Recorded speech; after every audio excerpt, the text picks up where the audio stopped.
എൻ്റെ കഥ ഒരു നുണക്കഥ നെക്സ്റ്റ് എപ്പിസോഡിലേക്ക് സ്വാഗതം. ഇന്ന് ഞാൻ നിങ്ങളുമായി ഷെയർ ചെയ്യാൻ ആഗ്രഹിക്കുന്നത് എൻ്റെ ജീവിതത്തിലുണ്ടായ ഒരു അൺയൂഷ്വലായ ഒരു ഇൻസിഡൻറ്റിനെ കുറിച്ചാണ് കേട്ടോ. അന്ന് ഞാൻ 1-ാം ക്ലാസ്സിൽ പഠിക്കുന്ന സമയമാണ്. വീണ്ടും ഒരു ചോദ്യം ഉണ്ടാകാം, ഇത്ര ചെറിയ ഏജിലെ കാര്യങ്ങളൊക്കെ ഓർമ്മയുണ്ടാകുമോ എന്ന്. പക്ഷേ എൻ്റെ ഓർമ്മകളിലെ കൂടുതൽ കാര്യങ്ങളും കുഞ്ഞുനാടുകളിലെ തന്നെയാണ് കേട്ടോ. വർഷം കൃത്യമായി പറഞ്ഞാൽ 1991. അന്ന് രാത്രി ഞാൻ ഒരു സ്വപ്നം കണ്ടാണ് പേടിച്ചുണർന്നത്. സ്വപ്നം ഇതായിരുന്നു: ഒരു വലിയ ഏരിയ, ആ ഏരിയ മുഴുവനും വലിയ വലിയ സ്റ്റെപ്പുകൾ. ആ സ്റ്റെപ്പുകളിലൂടെ എല്ലാം തലങ്ങും വിലങ്ങുമായി പിടഞ്ഞു കിടക്കുന്ന വെള്ളം പോകുന്ന ചെറിയ ചെറിയ ഓസുകൾ. അതിൽ തട്ടി ഞാൻ വീഴാൻ പോകുന്നുണ്ട്. ഒത്തിരി ദൂരെയായി എൻ്റെ അമ്മ നടന്നു പോകുന്നത് എനിക്ക് കാണാം സ്പീഡിൽ. പക്ഷേ അമ്മയ്ക്കറിയില്ല ഞാൻ അവിടെ പെട്ടുകിടക്കുകയാണെന്ന്. സോ ഞാൻ ഉറക്കെ വിളിക്കുന്നുണ്ട്, ശബ്ദം ഉയരുന്നുമില്ല. ഇപ്പോഴും ആ സീനൊക്കെ ഇന്നലെ കണ്ട പോലെ ക്ലിയറാണ് കേട്ടോ.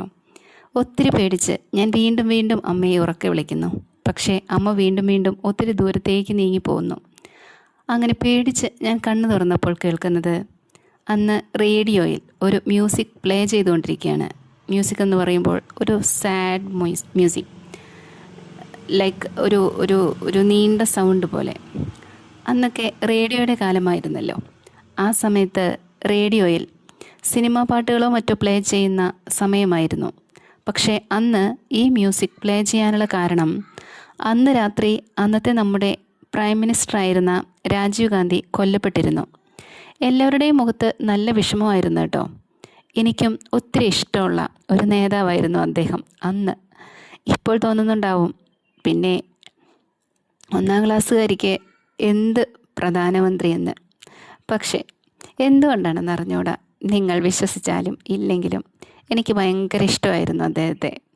ഒരുപക്ഷെ എൻ്റെ 10 വയസ്സിന് മൂത്ത ബ്രദറിന് അദ്ദേഹത്തെ വലിയ ഇഷ്ടമായിരുന്നത് കൊണ്ടായിരിക്കാം. ചേട്ടൻ്റെ പഠിക്കുന്ന ബുക്സൊക്കെ വയ്ക്കുന്ന ഒരു ടേബിളെന്ന് പറഞ്ഞാൽ ഞങ്ങൾ താഴെയുള്ള 3 മക്കൾക്കുമായി ബുക്സൊക്കെ വയ്ക്കാൻ അന്നൊരു ടേബിളുണ്ടായിരുന്നു കേട്ടോ. അത് പണിയിപ്പിച്ചതാണ്. മരത്തിൻ്റെ മുകളിലേക്ക് പെട്ടി പോലെ തുറക്കാൻ പറ്റുന്ന ഒരു ടേബിൾ. അതിൽ 3 പോർഷൻസ് ഉണ്ടായിരുന്നു. ഓരോ പോർഷനും ഓരോരുത്തർക്ക്. അങ്ങനെ അതിൽ ചേട്ടൻ്റെ ബുക്സ് വയ്ക്കുന്ന പോർഷന് മുകളിലായി രാജീവ് ഗാന്ധിയുടെ ഒരുപാട് പിക്ചേഴ്സ് ഇങ്ങനെ ഒട്ടിച്ചു വെച്ചിട്ടുണ്ടായിരുന്നു കേട്ടോ. പിന്നെ സ്വന്തമായി പുള്ളി ചില ക്യാപ്ഷൻസൊക്കെ ഇട്ട് ഒരു ഹീറോയിക് ഇമേജൊക്കെയാണ് രാജീവ് ഗാന്ധിയുടെ പിക്ചേഴ്സിനൊക്കെ കൊടുത്തിരുന്നത്. അങ്ങനെയൊക്കെ ഡെക്കറേഷനൊക്കെ ചെയ്ത് വെച്ചിട്ടുണ്ടായിരുന്ന ഒരു ഭാഗമായിരുന്നു അത്. ചേട്ടൻ്റെ ഉള്ളിലെ ഹീറോ ഒരുപക്ഷെ അദ്ദേഹം ആയിരുന്നിരിക്കാം, അറിയില്ല.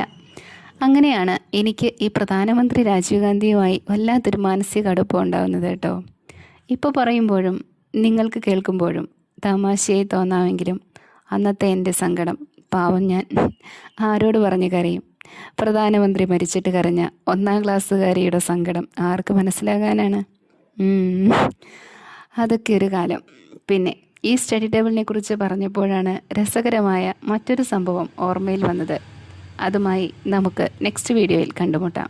വീണ്ടും സന്ധിക്കും വരയ്ക്കും വണക്കം.